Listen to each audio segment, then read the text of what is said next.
Listen, I'm so excited as we start a brand new series called What to Do When You're Stuck. Listen, part one, what do you do when you're stuck? Well, you got to learn how to pivot. And sometimes we get in situations and we think that we are stuck, and we think that we can't move. But in the sport of basketball, there's a move called a pivot. And that's at a point when they can't go anywhere, maybe because of the defenders or whatever the case might be. But that doesn't mean there's no motion. So even when you're stuck, you can still pivot. What is pivoting? Pivoting is when you might have one foot planted, but you still have the ability to shift and to reach and to stretch. And that's what God is saying. And when you feel like you're stuck, learn how to pivot.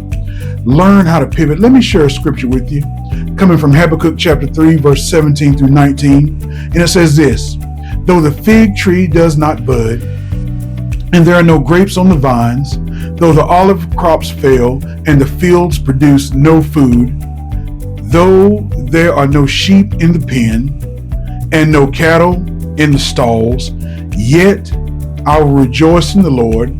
I will be joyful in God of my salvation. The sovereign Lord is my strength. He makes my feet like the feet of a deer. He enables me to tread on the heights. Notice the text. In the life of Habakkuk the prophet, everything had gone wrong. There was no crops, there was no cattle, there was no increase. Industry was destroyed. Everything seemed to be going wrong. But notice, how did he get through? He learned how to pivot. Even though he seemed stuck, he realized that even when you're stuck, you still have movement. There's movement even in times when you don't realize that you're moving forward.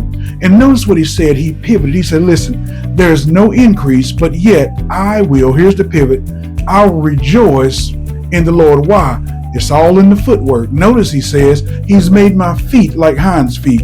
Well, or deer, the feet of a deer. The King James Version says hinds feet.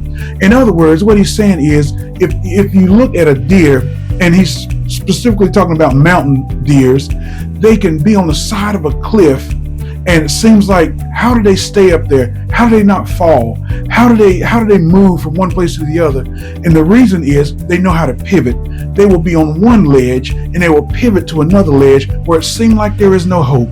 And what you got to learn how to do is when you get stuck or feel like you're stuck, you got to learn how to pivot like Habakkuk did. You got to learn that God still got some moves. It's all in the footwork. He can make your feet like hinds feet. He can bring you out and make everything all right.